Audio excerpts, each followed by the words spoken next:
Hello, my friend. How are you? Doing good, Nicole. Good to see you. Good to see Good you. to see you. Hi, guys. It's Dave and Nicole again. Back. Wait, I, how do my lips look? New product alert. New product for me alert. yes. And I'm not sure how you pronounce it. Derol, Derol. Amazing. Random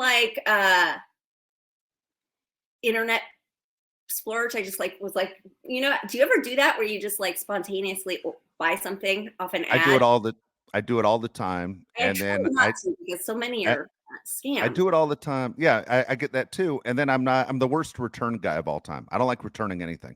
Well, So I don't think when you order off bullet. the internet and there's all that shipping and stuff, it's really not beneficial to return anyways. But this is a lip plumper and we have been using this obsessively. And it is, make sure you only get it on your lips because it really does give you a good sting. But I love it. I love it. I'm addicted. So it really works. Like it makes your lips. It's not like it's not like you have injections or anything like that. But I do have little fine lines and so it just gives it that little extra sting and it feels good. I don't know, it feels like it's doing something, and isn't that more important? All right, I have a question for you on this. Did you ever think there'd become a time where you'd be concerned about the size of your lips, or what's become really big is women's behinds, that the bigger behind has become a thing? Well, I always had a big behind, so I'm happy to have it.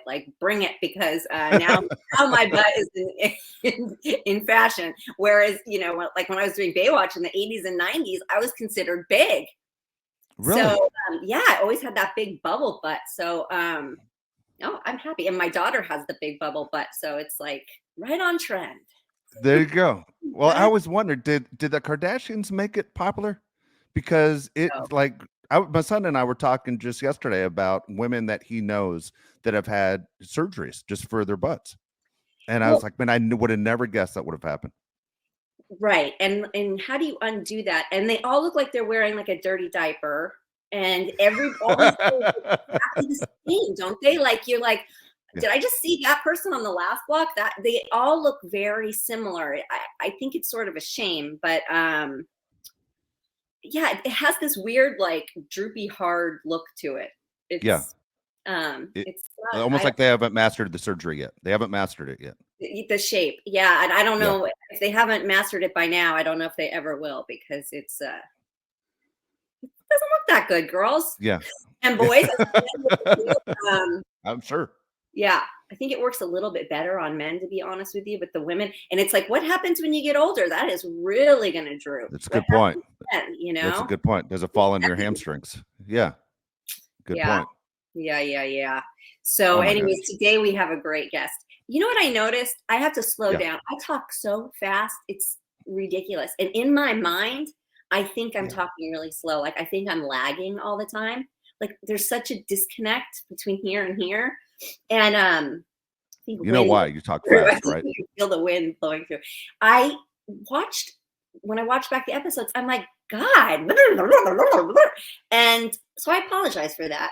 And now I'm going to be conscious of this, and I'm going to slow the hell down. You know why you're talking fast? Do you know the reason? Why? It's because you have a young daughter. Because she talks No. fast. When I was a kid, and even acting, people would always tell me to slow down, quit rushing through everything. And I'm like, in my brain, I'm just I have the room waiting on what's next. That's what it feels like to me. And so I think I try to get my point out really fast, and I end up not choosing words properly. I end up sounding like I'm on fast forward. So I'm going to make a conscious effort to slow the heck down. Let's see if you can do it. I tried it for years on the radio, and people always said the same thing about me. You talk way too fast. I always got the same thing, over and over again. Let's so let's you're see fine.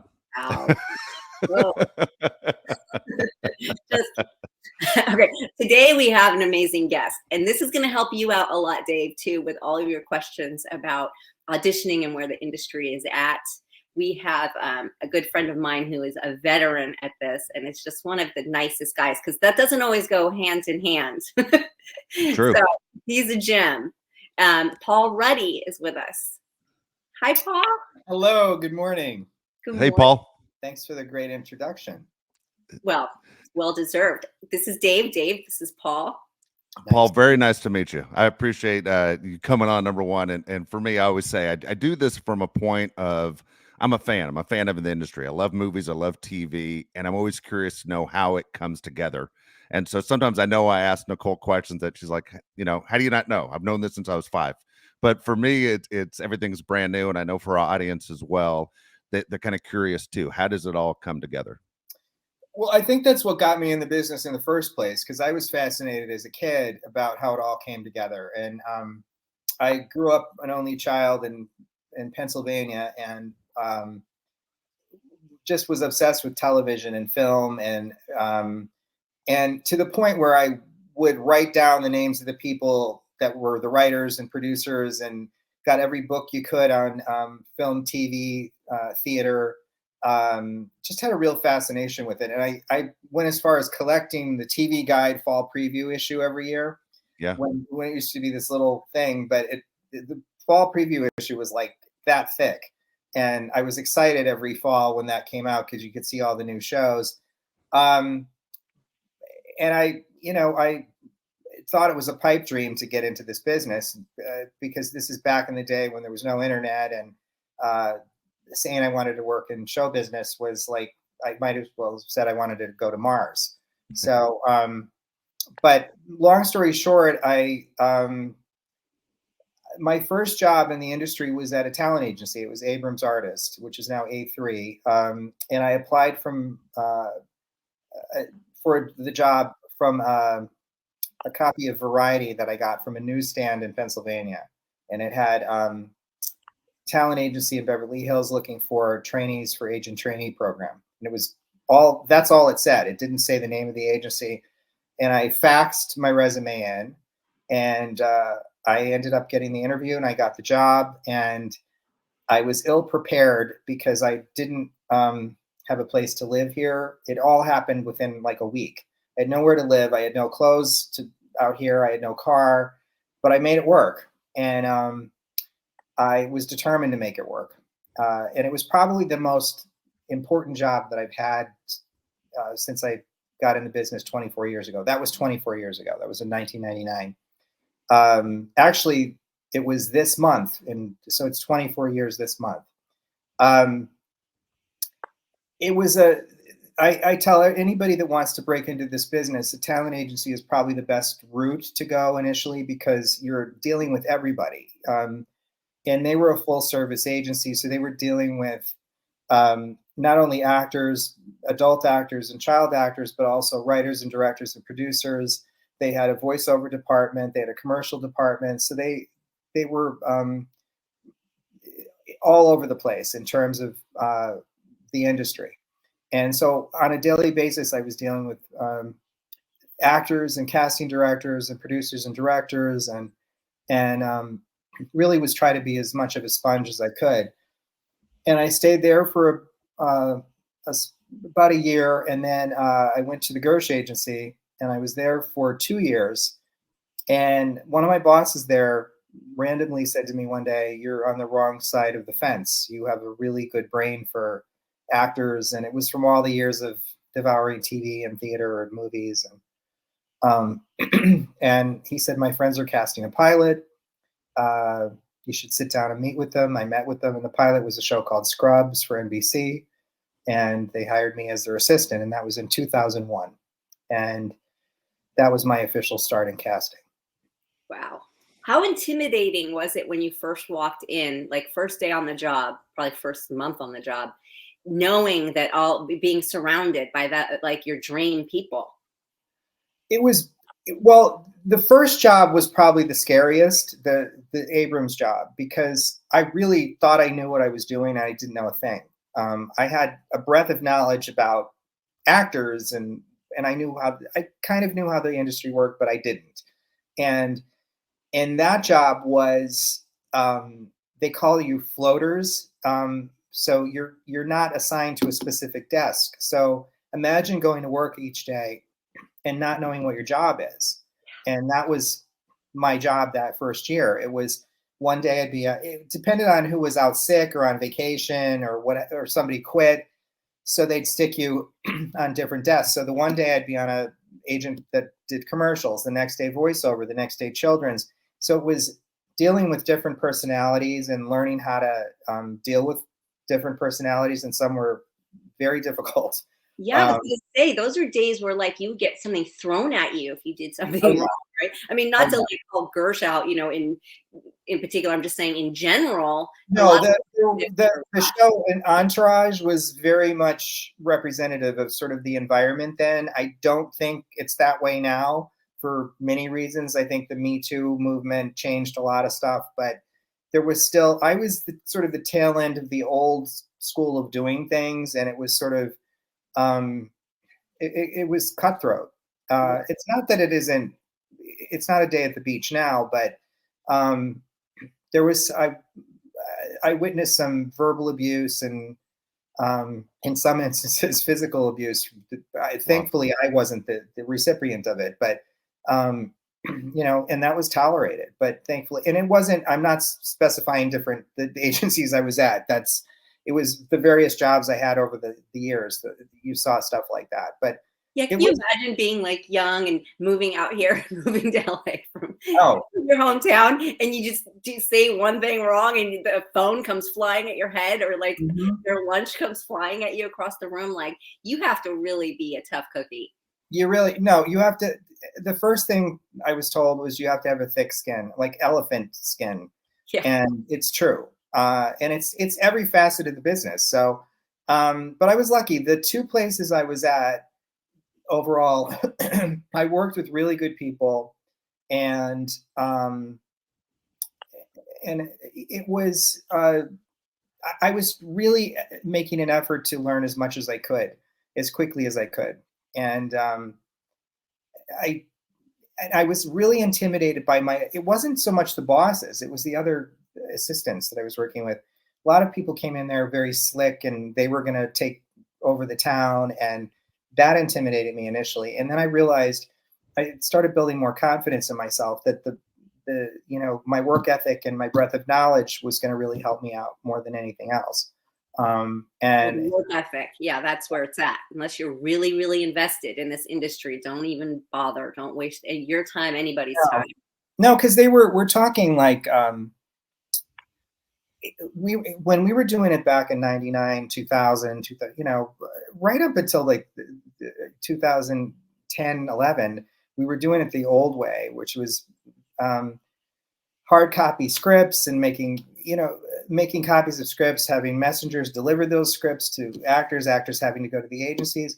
And we were talking about 14-hour days at the office. And then the first job on Scrubs, I can remember sitting in the office at 2:00 in the morning with piles of headshots and resumes that we were going through and sorting through them, because it was pilot season, and we were not only doing that show, but we were doing a pilot at the same time. And we had to be back at the office at 7:00 the next morning. And it was just an insane pace. It's a little bit different now. It's still, there's been a lot of progress made. Technology has made the job in some ways easier, in some ways more difficult. We're now on the clock 24/7 because of these things, because of phones. And that's made it a little more challenging, because you really don't have a break. But at the same time, that's part of the gig, you know? And I've talked to some younger assistants that bitch and moan about that, oh, they expect me to answer the phone on the weekend. Yeah, we do. Because these things, I can't, you know, tell a producer or director, oh, by the way, I'm done at 8:00 on Friday night, and you know, contact me on Monday morning. And when we have a pending offer or several pending offers, and we have a movie starting in a week, you know, if I did that more than once, I wouldn't be working in this business. So funny that you say that. We were just cleaning out storage units. And my mom had probably thousands of copies of every headshot I've had through my career. And I'm like throwing them away. Like, you know, my arms are full of them. And my daughter looks at me, she goes, why would you possibly have so many copies of the same picture? Because in her mind, like, Yeah. Who does that? And I tried to explain to her, like, every audition you had to take a hard copy of a picture and a resume everywhere you went. And not only was it like such a waste, but it was like, time consuming, expensive, like you have to store this crap. And so yes, technology, I think it's such a blessing. I'm not one of those older people that are against it. I'm like, it is so much easier to store in the cloud in a little external hard drive than those boxes and boxes of VHS and pictures. Well, we used to create these binders on every project we did.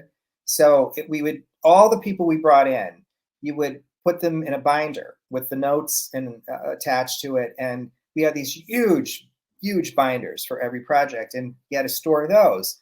And you refer back to those on a subsequent projects.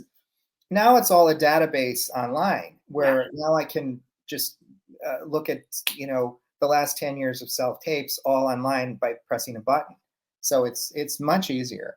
And I'm glad you brought that up, because I hear so many actors complaining about self-tapes now. And it's become the reality in the business since the pandemic. And we were heading in that direction. But the pandemic expedited everything by about 10 years in a year. And it was out of necessity. And what I try to tell people initially is that if we didn't have the technology we had in 2020, this entire business would have been shut down for that year. And, like you and I, Nicole, have been around a long time. The way it used to be done, where it was in person and you're talking about bringing a headshot and resume in, that wouldn't have flown. And yes, people got taped, but the self-taping has only been maybe the last 7 or 8 years really predominant. And even back then, it was like a special case, right? Like you were away on location, but they really wanted to see you. You would do something and send it to them, but it was very rare. And even before that, if you had to tape somebody in the office, it was torture, because you had these big cameras and you had to transfer from a microcassette to a VHS or a DVD, and it took forever, and you had to messenger it to people. And so I remember doing a commercial, I'd say 5-6 years ago, and we were doing it over Skype, and it was a disaster. It spent all day, it kept crashing, and it was a real mess. And so I was very happy that we were where we were. And I remember in March of 2020, when all this crap started happening, a producer called me and he goes, "Have you ever used Zoom?" And I didn't know what Zoom was. I said, "What's that?" And I thought, my initial thought was an exercise class, like, because everyone's kind of exercising at home. And I'm like, is this some sort of like aerobics class that you do at your house? And so that's how much has changed in 3 years. Now that Zoom is part of the vocabulary, and that saved us. So we went to that, and then I was up and working again by June of 2020, self-taping people, and work really picked up the second half of the year. I was very busy. So what actors have to understand is it's part of progress. Things evolve. And there are a lot of pluses to it. You're not driving all over Los Angeles. You're not trying to find a place to park. You're not worried about getting a parking ticket. You're not sitting in the room with your competition who are trying to psych you out. You're not hearing your competition through the door and wondering, oh, they're doing it differently than I prepared it. Should I be doing it that way? And then after waiting for God knows how long, you can finally get in the room and it's, oh, okay, thanks, bye. And there seems to be this mythology that's been created about the room, about going into the room. I missed the room. I could sell myself in the room. By and large, that didn't happen. I like to chat with actors. I used to go out in the lobby and in the waiting room and talk with them and try to relax people as much as possible. But our time was so precious. We usually had really tight schedules to cram in as many people as we could. So there was very little time for chit chat. And when I hear actors go, I used to be able to sell myself the only way you sold yourself is if the performance was there. I don't care if you're the most charismatic, funny, enjoyable person. If you didn't deliver a performance, you weren't going to get the part. And now that's not to say that we don't look at that, the personality of the person. And that is a drawback, because I don't know the actors on more of a personal level than I did in the past, because you can't from doing a self-tape. But there are pluses and minuses to things. You know what another plus is that I think actors somehow seem to forget about is, like you were saying, you do all that preparation. You're like in a mad sweat because you've been lost and you're late for your appointment, and you're there and you're rushing, and you go in the room and you choke. Mm-hmm. Right? Or you're like, oh, and you're like, oh, why did I do it like that? I was practicing this way all day, and how come I did it like that? When you self-tape, you can just redo it. Yeah. And you can keep doing it until you send in the one that you like or feel comfortable with, So there's so many pluses in my eyes to it. And I was talking to an actress friend of mine who was sharing a conversation she had with another actress, and this friend of hers said, well, it takes so much time, and it takes me 4 hours to get an audition together. And my response to that is if it's taking you that long, you need to find another profession to get into. Unless you're doing 20 pages of material, you need a ring light, you need a phone as your camera, you need a tripod, and you need a backdrop. All of that stuff costs under $100. And it's an investment in you. And that's all you have to spend.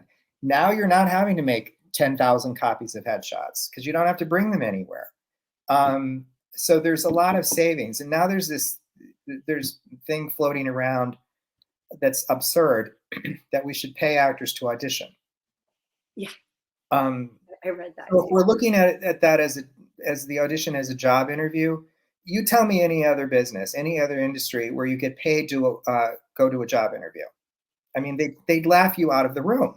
There was a thing I remember, if you were back on like your third or fourth callback and you were there a certain amount of time, they did compensate you. Mm-hmm. That was always a thing. And that was always followed too. And that makes sense. But to pay somebody to audition is ludicrous. Yeah. I can understand it if you're bringing people back over and over and over and over again. And there are provisions in place for that to protect the actor. But this idea, what it would result in is offer onlys for everybody. We'd just be making offers, and there would be far fewer auditions. That's the other thing I wanted to talk about with the self-tapes. I can see exponentially more people now. It's much more efficient. It's much more productive. So if I could see 30, 40 people in a day in person, I can now set up 300 people. And it makes it much more equitable for people. And I discovered a lot of fresh faces that I wouldn't have seen otherwise if we were doing it the old way, because you had to be really specific about who you were bringing in and very careful because you had limited spots to fill. And, and there was days where we would have an entire day and come up with nothing. It was a wasted day. No one worked, and you'd have to go back to the drawing board and set up more people. And it just took so much more time. So producers saw how much more efficient this is, how much more productive it is, how much more choices they're getting. And they're not going to go back to the old way. They're not going to pay for offices. This is my office. You're looking at it. All of my colleagues now are working from home, and they're not going to put it in a budget all of a sudden. We're not going to go back to, okay, we're going to pay for an office, and we're going to pay for this, and we're going to pay for that. That's not the way that works. Yeah. That ship has sailed. Yes. And that's good for you. I mean, I would love that I'm kind of in the same position. Yeah, I really don't even have to leave the house. I can have my pajama bottoms on, you put a blouse on and do an audition and go right back to bed. I mean, it's like, I think it's the best of both worlds. I love it. Yeah. Paul, kind of curious. Sports has been my background, and so I deal with a lot of major league teams who will ask me, "Hey, who have you seen? Is there somebody in the area you've come across in the last year and they'll ask my opinion on if there's a player that maybe they should take a look at to possibly draft. For you being in this business for a long time, how quickly can you look at something and say, this person has it, possibly has it, has a zero chance? There's instances where you know instantly that you go, whoa. There's a kid I cast in a movie last year that he's doing a soap opera right now, and he's just starting out, and he's phenomenal, absolutely phenomenal. And I cast him in a film, and he's so beyond his age in terms of his technique, and it's really impressive to see that. And they don't come around that often. You see people that are good, but this kid is like at a different level, and I think he's going to go really far. And you know, and then you see people. I've seen people that are now on major series that came through, you know, my office or tape for me. That, you know, sometimes you see it immediately, and then sometimes you see people who grow and evolve and get better. And I've seen actors at the very beginning of their careers that were as green as can be, and they worked at it, and they studied, and they worked hard at it. And you have to be in class, you have to study. And those people, you know, so there's a number of them that have gone on to a lot of success. And, you know, and then there's actors that you just, a lot of it is in class for 4 years and their auditions are still the same. Yeah. Yeah. And then there's so much luck that plays into it. You know, there's people that are really good, and I've seen a lot of people that I wasn't able to hire, and they were really good. And you're dealing with a director who has a different opinion, or a producer, and or a sales team or whatever. And they don't see it. And, you know, I remind them of it sometimes when that happens. There's an actress, I'm not going to say who it is, but she's exploded in the last couple of years, and she was the director's 7th choice. And she was up for an award a couple of years ago, and he called me the night of the awards, and he's like, she was my 7th choice. And why didn't I listen to you? And I said, yeah.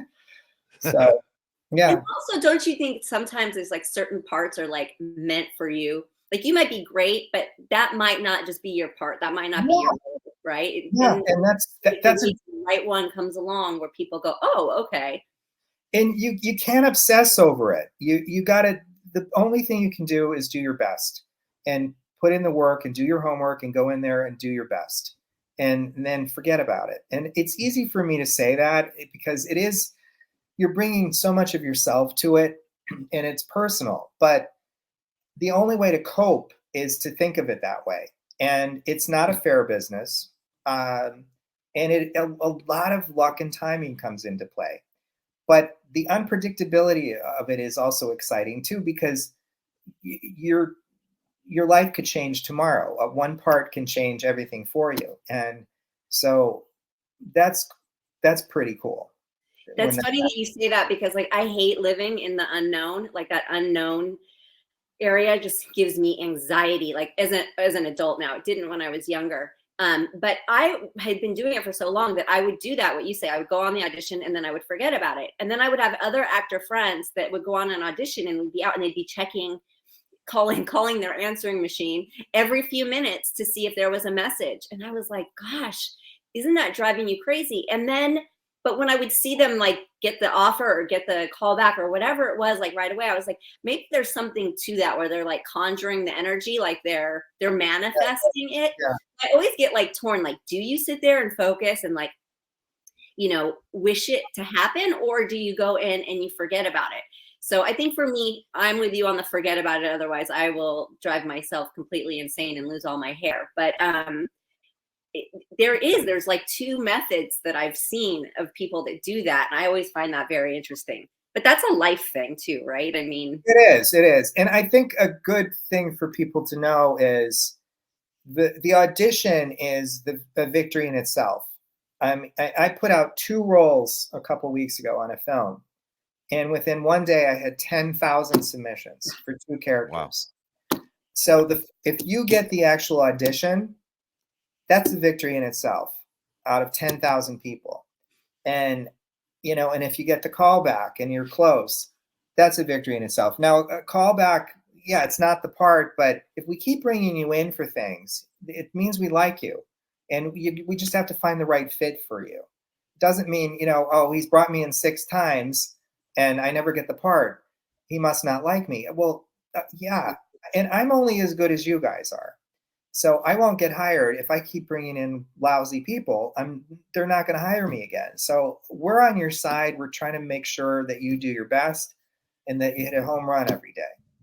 And, right. Well, what if you're somebody, you got the audition once, right? And then you're not getting the auditions anymore. I think you sort of can take those signs too. You need to read the room, so to speak, is that, yes, if you're being called back or you're still at least getting auditions, that is constructive. That is good. You can tell you're doing something right. If you're just never getting the auditions anymore, and then you can start to think like, let's try something else, right? Yeah, or that's a sign where a lot of times actors, well, I need to change my headshot. No, it might be. Usually the answer to that question is I'll ask that actor that, if I'm not getting called in on anything. Well, are you taking classes? Well, no, I can't afford it. Okay, well, then figure out a way to afford it. But then they'll go color their hair or get some dramatic haircut thinking that's going to make a difference, right? I bet you see that all the time. No, it's not going to change the performance you give. And so I think you have to be in class all the time. And there's ways of getting seen. There's showcases in town. There's theater. I cast theater all the time. Involve yourself in that area. People that attend theater out here, well, it's not a money-making endeavor for actors.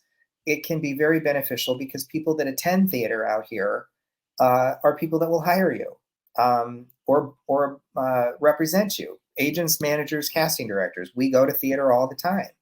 And I write down names of people that I see in shows that I like and try to bring them in on things. And theater is fun. Theater is it's like it's kind of the same experience I had doing a sitcom that doesn't really exist like that anymore, where it's not tedious. You rehearse and you rehearse and you get to do it. You go through it once in front of a live audience, and that energy, there's something to be said about that is just I don't think people really give it the credit that it's worth, because it really is a great exercise and a great experience. When you listen to him talk and you talk about going through the auditions, is it all stuff that you relate to, or is a lot of it, does it come back to where it's a little bit painful of the bad stuff where you don't get we thought maybe I did a great job in an audition and I didn't get a call back?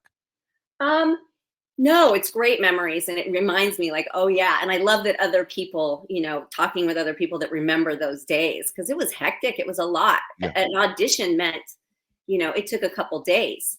You had to prep, then you had to spend that day to get there. And like, as women, we take longer to get ready. Hair's involved, makeup's involved, wardrobe's involved, and we overthink things. And, it's just really, it's a lot. And, now it's so much simpler. And I think that I lasted so long in this industry because I don't get heartbroken over not getting a part. Yeah, there's some where you're like, oh, I really, really wanted that. But, you have to know that you're going to get what's right for you. And this isn't just in the industry. This is in life, right? You get what's planned out for you. There's you go where there's always a reason why something happens or doesn't happen. And as long as you can continue to remember that and believe that and just know that everything's going to be okay, everything works out, it's sort of just a good life lesson. You go on these auditions, it's throwing darts. It's, you go on hundreds before you book anything. And that's the nature of the beast. You said something interesting as far, to me at least, when you said you practice it one way, okay, and you think in your mind, I'm going to go in and I'm going to audition it this way. This is the notes I've put down on my paper about this is where I'm going to show, energy. This is where I'm going to show sadness. My voice is going to go up and down. Whatever I'm going to do, I have a plan before the audition. And then as you're doing it, it's not coming out the way that you had practiced. And so I think everyone can relate to that. So we lost everybody for a second. I apologize, but we are all back. Technology, you love it, you hate it. That's right. Paul, let me ask you a quick question for me on the outside, because you mentioned here you are, a person from Pennsylvania. You look forward to the TV guide.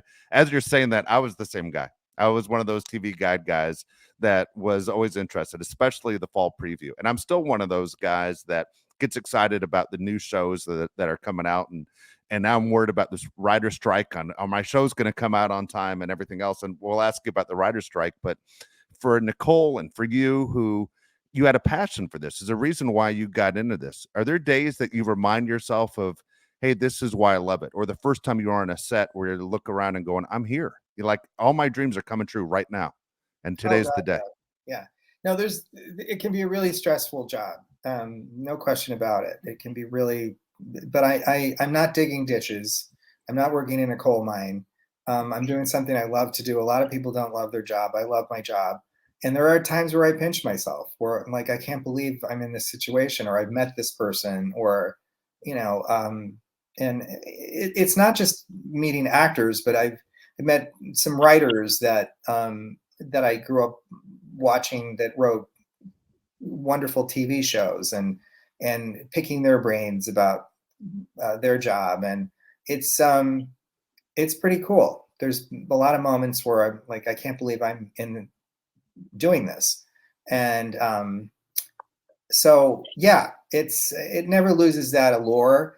And it gets me through days that are long weeks that I have, where I'm like, oh God, this is difficult, because a lot of our job is navigating personalities that I found over the last 24 years. It's managing personalities, whether it be actors or agents or managers or producers or directors. And we're kind of the middlemen, and we're trying to, make everybody happy on each side. And there's times where I worked with a lot of the same people over the years, and that's the case with a lot of my colleagues. You get in with a producer or director, and you develop a rapport, and you work with them frequently. There's a lot of loyalty in the business in that respect. But then every now and then you'll work with somebody where you just want to blow your brains out, that they're not collaborative. They don't understand what our job is. They micromanage everything. They don't trust that they hired you to do a job, let you do the job. That sort of thing.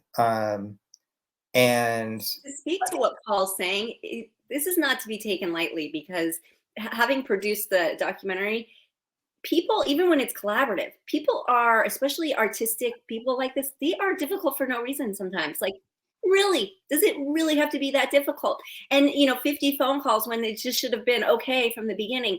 People are very hard to deal with in this industry. These are not always like the most rational, down to earth people. So hats off to you to deal with that every day, all day.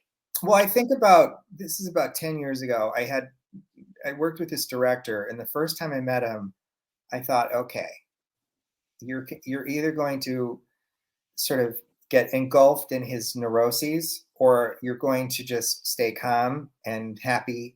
And because every day he looked like he wanted to kill somebody, and everything was negative.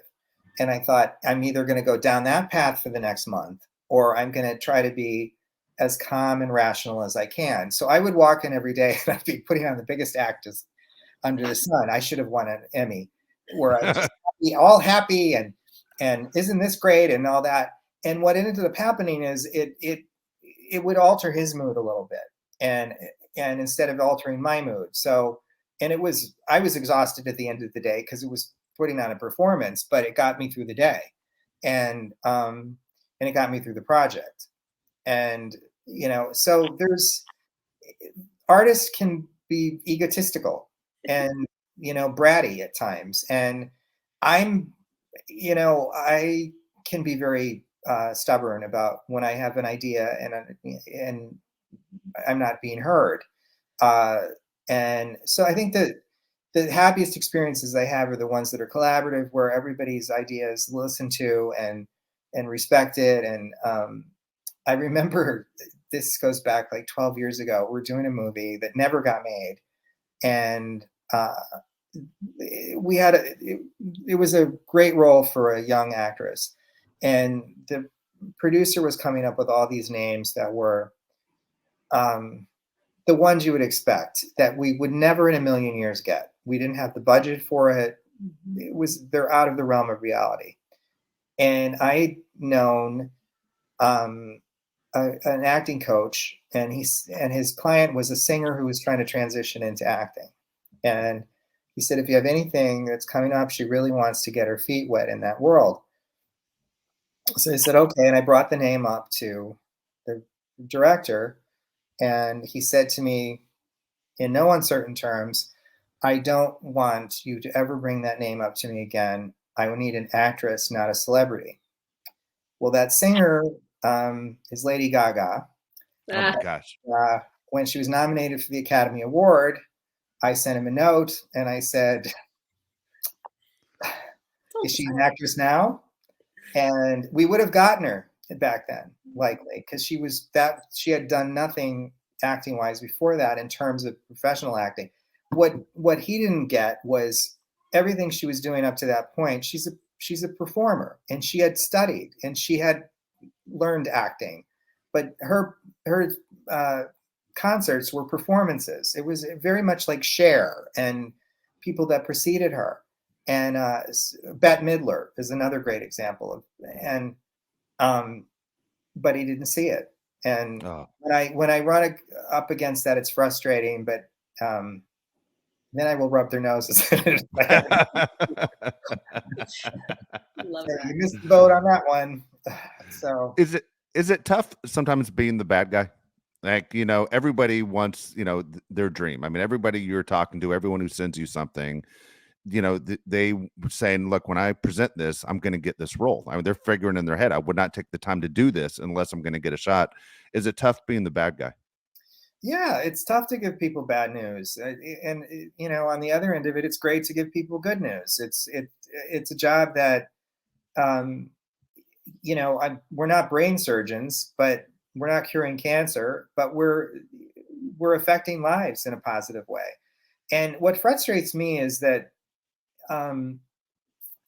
so little acknowledgement we get for that we really aren't the enemy. We are not the person preventing you from getting the job.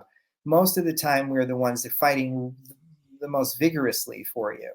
And we're the ones that you're seen by the directors and the producers because of us. We filter through the names that come in and bring you in and then send our selects to them.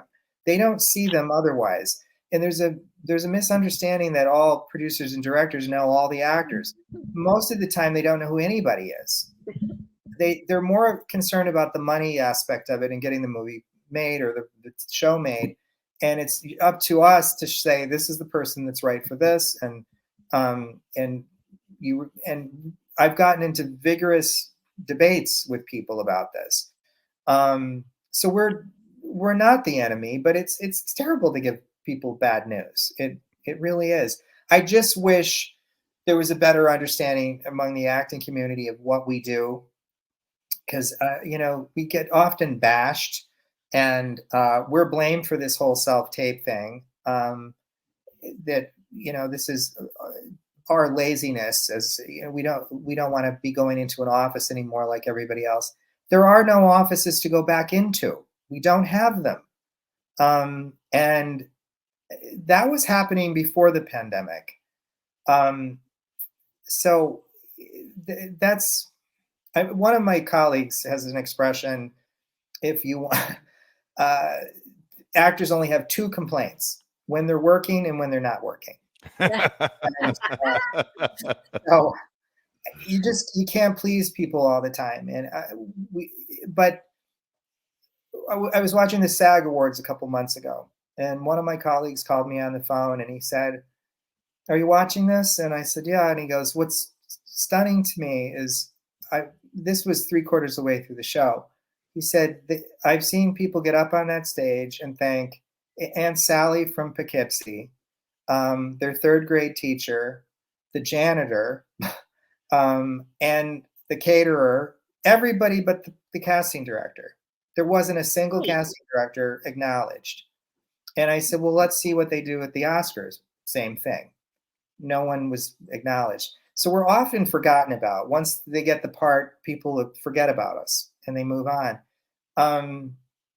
And there's a great documentary that's on Netflix called Casting By. And I tell people to watch that because it really gives an insight into our job and what we do. And, you know, it's an art form.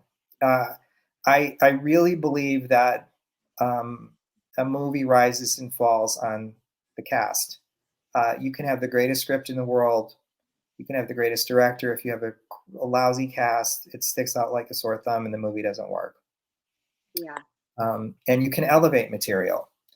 And I say this with humility, but I've had directors tell me this. I've taken stuff that was crap and made it a lot better because of the work that the actors put into it. I just got a note from a director yesterday that he said, look, we had a mediocre script, but we got an exceptional cast put together. And he said, this is an eminently watchable movie now. He just watched a rough cut of it. So it's, you know, we serve an important function. And to that end, I hope in my lifetime we see an Oscar for casting. There's an Emmy for it, but there's no category, right? Because you were saying that, and my wheels started turning. I'm like, you're right. You guys are completely forgotten about. The other group in this business that's ignored at the Oscars are stunt people. There should be an Oscar for stunts, especially in this day and age when every other movie is a blockbuster, stunt-laden movie. So those two categories should be addressed. 100%. Oh my gosh. Oh, I feel terrible that I never even thought about that before, but you are so right with that. Yeah. So important. Oh my God, that's embarrassing. And hopefully that'll change. You know, change takes time, and you know. Here's something I'm curious about as far as when you're sitting there and you're putting people together, and you know, you could take two massive stars. Let's say George Clooney and Julia Roberts in Ocean's 11. So you have two big stars that obviously can carry their own weight. But when you put them in Ocean's 11, you could feel the love interest. Like to the audience, it came out that, you know, there's a connection there. Yet you look at Brad Pitt, who's a tremendous actor as well, with Julia Roberts in the movie The Mexican, and it seemed like it never matched. And you're going, how does this happen? And when you're sitting in your casting, so you can't be only looking at just one individual. You have to think, how are they going to play out with everyone else you've already casted? Yeah. It's every piece matters, and to that end, I tell people to look at the movie Tootsie, the Dustin Hoffman movie from 40 years ago. Just watched it last week. That is perfectly cast in terms of down to people that had one line that are memorable in the movie. And when I watch something and waitress number 3 stinks in the scene, it takes you right out of the film. So every part should be looked at as you got to cast people that are on the same level playing field as your leads. In terms of chemistry, I'm casting a play right now, and we're doing chemistry reads on Friday. Now we've already done self-tapes, and then we're doing we did callbacks last week in person, because theater is a different animal. And I think by and large, you're going to see more and more in-person casting for theater. It's impossible to cast a play without putting people in a room together. It's really hard, because these people are going to be spending months together. And if you get the wrong match, the whole show's not going to work. So on Friday, we're doing chemistry reads, where we have these individual actors that made it through the first 2 rounds that on their own might be fine, but we got to see if they work together, because I've seen that happen on films and TV shows where you get 2 individual actors that are great, and then you put them in the room together and there's nothing. And you got to make sure that works too. I've had a good success rate with that, though. I've done a lot of Lifetime movies, and the couples that I've paired up have ended up couples in real life, a number of Really? them. So it's kind of interesting to see how that happens. There's a couple that I cast in a movie in 2020, and they're together now, and so that's sort of fun. So I'm I lost a job that way. really. What do you mean? What happened? I was cast in Starsky and Hutch, and I won't say which actor, but I flew back. I flew into Hawaii from Hawaii to LA to do the big cast chemistry read, and that actor saw me, and he had been hitting on me, and I blew him off. I just blew him off, and like there just was no interest, and it just was like I wasn't going to lead him on, and I'm not going out with you because you're so and so, and I just maybe I could have been nicer, but I just blew him off, and he was like, I have no chemistry with her. Oh, wow. And they gave it to somebody else. And I mean, if that's what you're looking for, and you don't have faith in my acting that I can, act chemistry and do all that, when it's a different scenario, this isn't real life. But a lot of that comes into play. A lot of, especially men, and they want like the girls who are swooning over them in real life, and they want that on set too. And I'm not that girl. I'll never be that lady. But yeah, I lost a job that way. Well, good, and really good actors can create amazing chemistry. Yeah. And I know situations over the years where the two leads hated one another, and on screen they sizzled. They were fantastic, and I'm sure that's more common than we know. Where there's situations like that, where on camera they are a dynamite together, but they can't stand each other off camera. Yeah. So that love-hate is a very thin line, and it can just cause electricity in either direction. Something you said earlier, though, when you were saying like waitress number 1, waitress number 3, and they have to be as good. George Cukor, I worked with him, and he said to me, I remember he said to me, there's no such thing as a small part. There's only small actors. Mm-hmm. And it really stuck with me, because he said it's so much better to be in a small part in a great project than have the lead in a terrible project. Mm-hmm. And that really rang with me. And I was like, yeah, because you can now put that on your resume, this great project on your resume. You got to work with all these talented people, and your job is easier. When you are the lead in like a crap project, you've got the weight of that on your shoulders. Your name is going to be attached to that. And I think a lot of actors don't really get that, or at least they didn't used to. And it was always about like, how many lines do you have this week? And, what part is it and everything. And so I just wanted to say that because you mentioned it, and it is so very important. Well, yeah. And it's a smart agent and a smart manager will see that and find the actors that have the longest careers, the most longevity, are the ones that aren't always the leads. They do character parts, they do smaller roles, and if you find a script that's an ensemble where you're not the main character, great, and that's smart strategy with your career to not always. I remember early on, I was working. I think it was the second job I had, and there was an actor that was doing a string of just the same movie over and over and over again.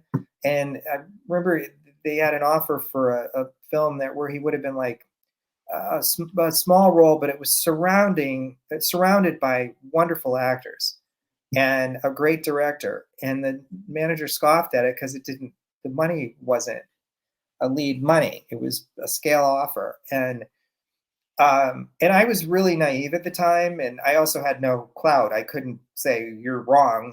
I've been in the business for all of like 3 minutes at that point. But that actor's career disappeared after a couple of years because he was doing the same thing over and over and over again. He just faded. And I think you want to go into this with the idea you want to have longevity. And I talked to a character actor several years ago that has been in the business for 60 years. And he said I pulled every string I could and didn't pass up on offers. And he said, somebody asked me once, like, well, you make some great choices. What's your decision-making process? And he said, it's, I have to pay my mortgage. I have to pay my bills. And he said, it dried up in TV, he said I'd look to theater. If it dried up in theater, I'd do commercials. But he said I kept myself working all these years. And there's something to be said about that. And work is work, and work begets work. I don't think I've ever done a class or a seminar where I didn't use that expression, work begets work. That's how I get jobs. We're gig workers like actors are. And,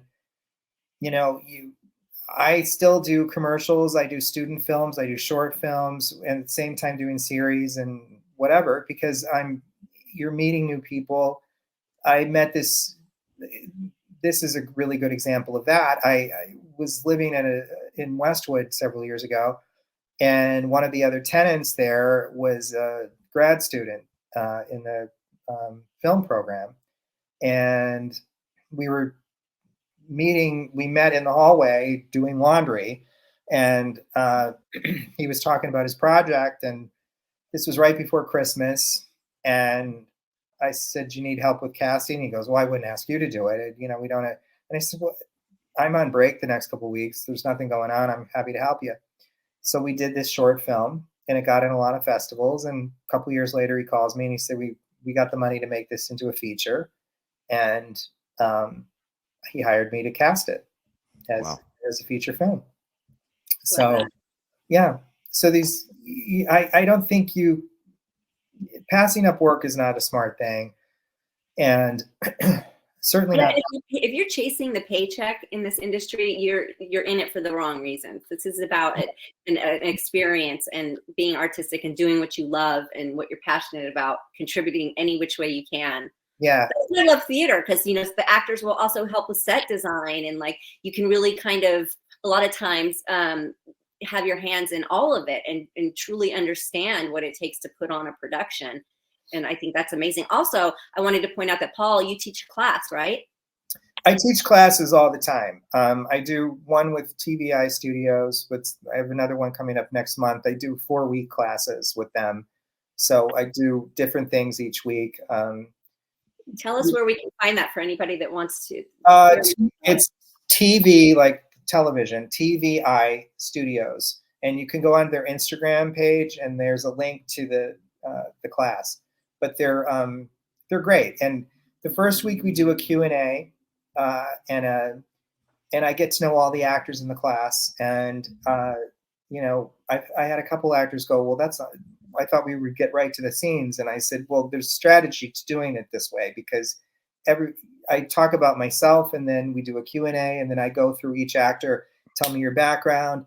Everybody gets comfortable with each other. So then when we do the scenes in the subsequent weeks, people aren't as nervous.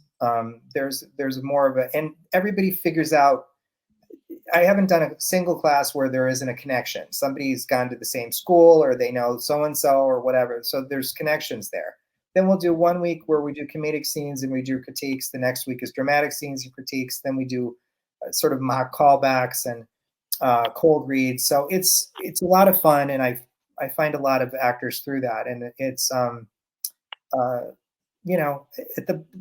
the end of the day, it's very educational, I think, for actors, because what I'm trying to offer is not just what we're looking for, but also giving some insight into what we do as casting directors and the business aspect of this industry. I worked with a casting director 20 years ago who said, "It's called show business. It's not show friends. It's not show fun." And actors learn the show part. They go to a conservatory or they take classes off of a great acting teacher, but oftentimes they don't learn the business part of it. The business part of it is just as important. It's how to navigate yourself through this shark-infested industry. And, most of the time actors come out here and they're clueless. And then they're listening to other actors and getting really bad advice. And, I ran into an actor a couple weeks ago, and he said, "I'm dropping my manager." And it's the manager I have a great deal of respect for, and she works really hard. He's only been doing this for like a year. And he said, "She's not getting me any work." And I said, "Well, there is no work right now." "Well, what do you mean there's no work?" And I said, "There's no work. There's strikes." "What strikes?" And And I said, you need to go on deadline every day and know what's going on in your own business. And he didn't know anything about these strikes. He said, well, when did this? What rock does he live under? It's shocking to me how often this happens. The day the writer's strike was announced, I had about a dozen messages from actors I know going, what's this about a strike? Oh. And so, yeah. And I think if you want to talk about this real quick, we can discuss the strike. Dave, if you want to get into that. Yeah, I'm curious to know. I mean, how does this affect me as a viewer? And I'm a big fan of even nighttime TV. So I watch Jimmy Kimmel every night. Well, there's no Jimmy Kimmel. Well, there won't be any Jimmy Kimmel until this is settled. Yeah. By and large, you're not going to know anything if you watch streamers. Mostly, if you're watching Netflix and Hulu and HBO Max, they have enough product that this could go for a year and the viewer won't notice it. The impact it's going to have is tremendous. It's already had it in this business. It's slowed down exponentially since the beginning of the year. It's been very, very slow because they were anticipating this happening. And it's a waiting game now. And the directors were threatening to strike. The directors sat down since February and went back and forth and hashed out an agreement. And I'm hoping the writers can do the same thing. These issues are very important issues. They're not, it's mostly about streaming and residuals and proper pay for people, a living wage for people. They're not going to get everything they are asking for. But a lot of the actor stuff is also tied in with what the writers want. It has to do with residuals and wages and what have you. The AI thing, everybody keeps talking about that. I think there's a panic about that. First of all, AI is here. It's not going to uninvent itself. So we're going to have to deal with it somehow. Do they need to regulate it a little bit? Yeah, I think so. But I don't think there's a lot of hyperbole out there. There's a lot of fear.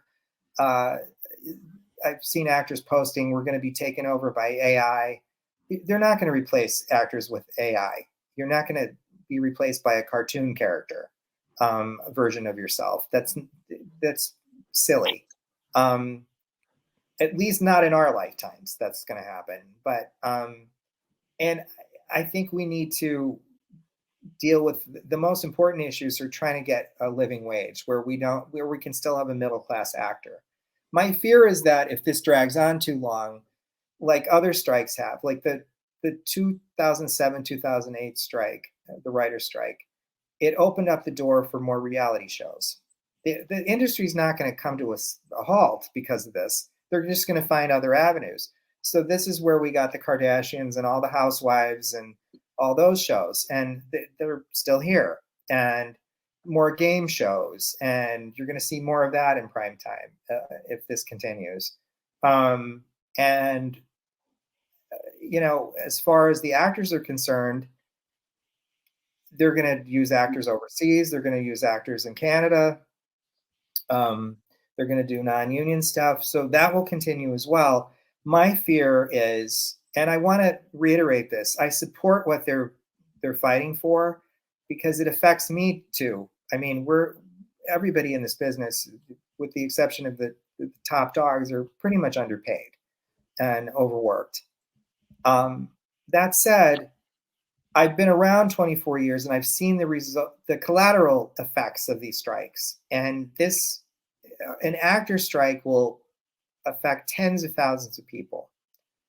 And whether they vote yes to strike or not, we're already in a situation where, say they say no, we settled, we're not going to strike.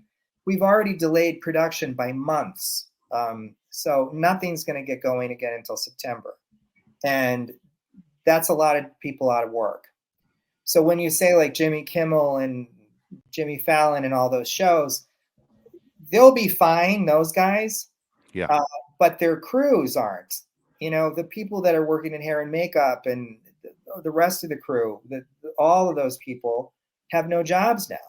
And So I'm hoping it gets resolved fairly quickly. But What's your gut on the actors going to strike? I'm hearing it's going to happen. I mean, but you talk to 5 people in a day and you get 5 different. Nobody knows anything, and they've done a media blackout now. So we're not going to know anything for a couple of weeks. But what bothers me is there's like a fervor among some younger actors for a strike, not understanding the repercussions of it. That this shouldn't be the first choice. It should be the last choice. That we should be sitting down. There should be fervor for them sitting down and negotiating this thing and hashing it out and getting it over with so that we can move on and get back to work again. Absolutely. Especially after what we've been through in the last 3 years. Yeah. So, yeah, we don't need any more delays. Yeah. So let's fingers crossed that we can get this thing resolved quickly and everybody's happy. Yeah. Absolutely. The streamers, they need to share. They're doing just fine. They need to share. Absolutely. Paul, thank you so much for your time. This has been really fun. Check out Paul, his Instagram too, Paul Ruddy Casting, because he does other podcasts that I tune into sometimes, and he also has that class if you want to hear more and all of his expertise. Thank you so much for joining us. Thanks for having me. This was really fun. Really good to meet you, Dave, and thanks. Very nice meeting you, Paul. And I'll see you soon. Talk to you later. Thank you very much. Okay. Bye. That was really cool. That was for me. It was exciting. I got to ask you because obviously you've been around this your entire life. And I wanted to ask him, but I don't want to put him in a bad spot. Who has more? Well, you know what? Maybe it does, maybe it doesn't. But it's your show, so you can say I'm not answering that. So, I'm always amazed by the art of what you do. What people can do as far as acting and making you fall in love with the movie, the TV show, whatever it is, and take yourself out of it. That there are a bunch of camera crews there, and there's lighting people there, and there's so many things that are involved that when you fall into a storyline, all you think about is I'm watching 2 people talking. And there's an art to it. I mean, you guys are artists on what you do. So I've always heard this about men, and I don't know which actor said it, but he said, men can play 2 parts. They can play themselves and they can play their dads, and that's it. And then I see there's some great actors out there that I'm amazed they play. Obviously, it's not the same person, but I always judge it on how good of an actor or actress you are by do I fall into your character and forget that I'm watching so and so. I'm a huge Denzel Washington fan, but every time I'm watching Denzel, I'm watching Denzel in my head. Whereas Tom Hanks or Leonardo DiCaprio, I fall into the character, and I'm always amazed that they can get me to do that. And so I was in your opinion, again, you don't have to answer it if you don't feel comfortable.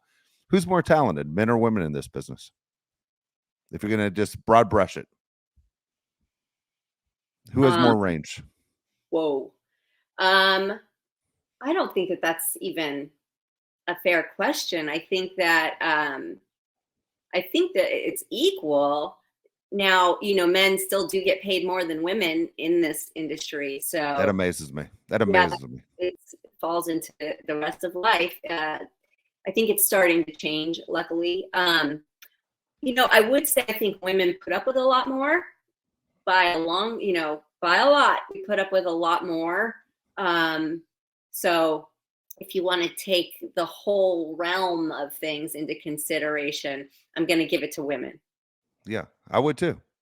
I would too. Yeah, and I know it's never fair to broad brush anything, but I was just curious to know, as someone that, is around talented people all the time, which way does it kind of go for you? Well, isn't there a life saying too, like behind every successful man, there's a powerful woman? I agree with that 100%. So, women have a way of sort of warming things up and bringing things together, sometimes smoothing things over, and buttering things up. So that woman's touch is very valuable. I agree. All right, I want to knock through some of these questions. Again, this podcast has run a little bit long, but it was interesting. Okay. So again, if you want to get on Nicole's mailbag, it's easy. All you have to do is go to perfectlytwistedpod.com, check it out right there, and you can check out your opportunity to ask Nicole questions. And we have some from Michael Van Zant, these in, and thought all of his questions were interesting. So I'm just going to use Michael's questions this week. Okay. How did you end up doing the Funny or Die video? And what was your experience like doing it? Oh, okay. So the Funny or Die, the whole thing is kind of a long story, but I was doing a weight loss program. And so prior to it, there were some like doctored photos released into the tabloids. And it was, like I'm at the grocery store and there I am in my own backyard in a bikini, bent over, gut hanging out on the cover of the magazine.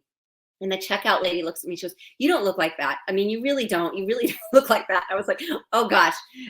Okay. So I better prepare myself for what's inside if that's the cover. So it just was all these pictures on every tabloid that month of me, that I was this just whale of a girl. So, and how I let everything go. And so Funny or Die, we just sort of collaborated, and I was like, let's do something. And they were into it. We made the decision in like a couple hours. We met at a beach and we were like, let's think of something funny. And we came up with that these guys were drowning, but they didn't want me to save them because I was too fat. I wasn't the hot lifeguard that they were expecting. Oh my God.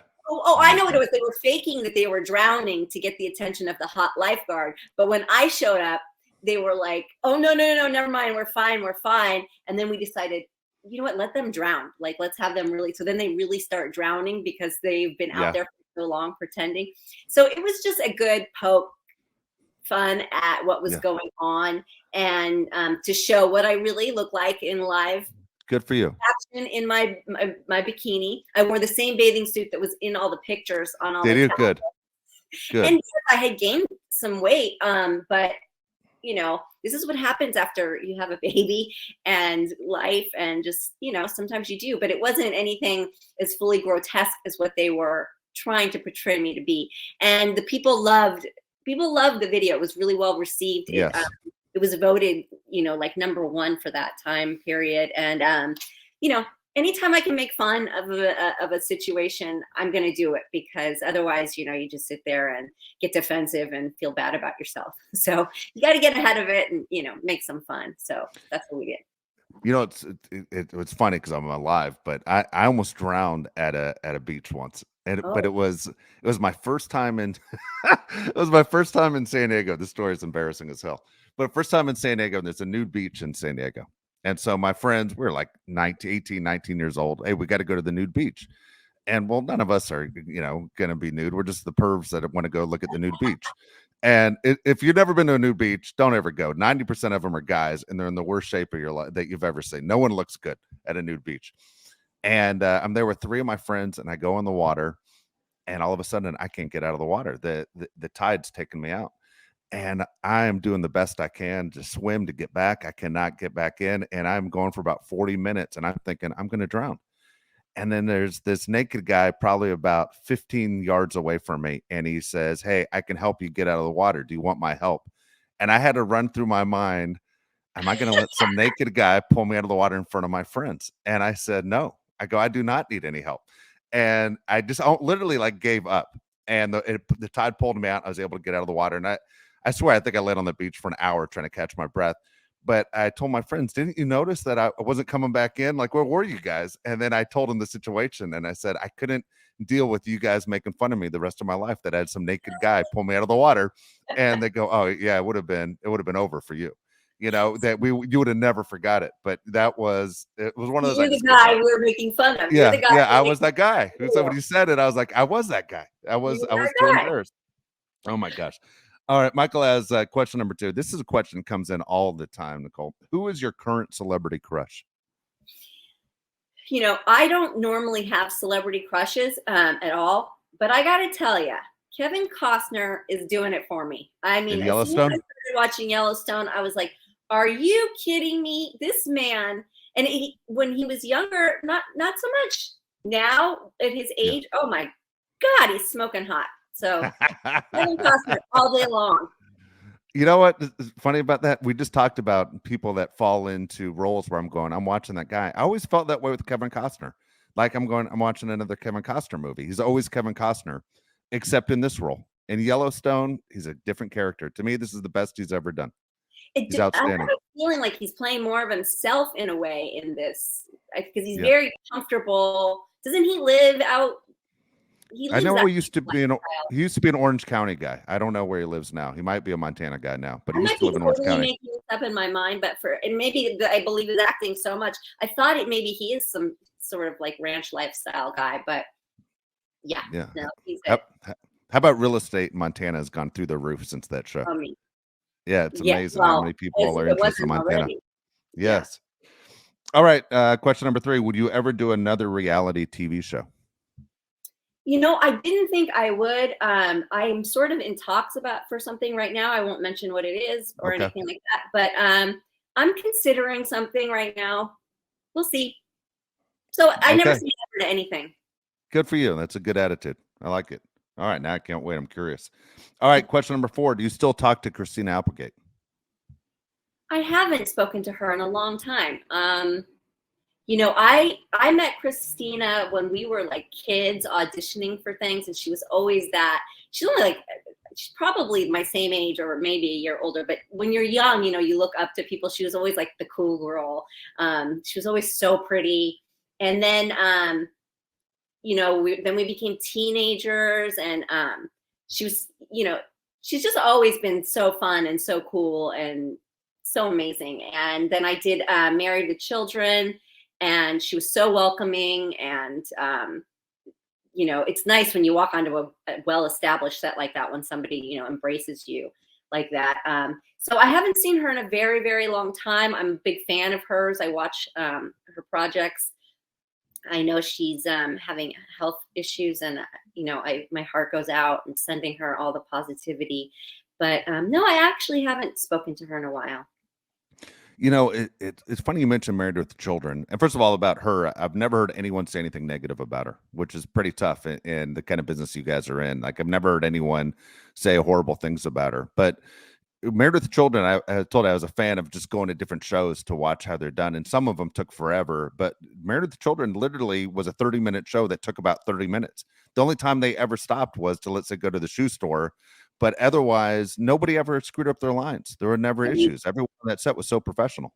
Yeah, so good. So good, so good. Such a fun set to work on. I did a spinoff, but it didn't happen. But yeah, what a crew, what a cast, the whole thing. Amazing. All right, last question for you. What is your drink of choice? And I don't know if that means alcohol or if that means Diet Coke. I don't know what it means. Water. Water is my go-to every day, all day. Cold brew. Cold brew is, especially the nitro cold brew. I mean, I'm in love.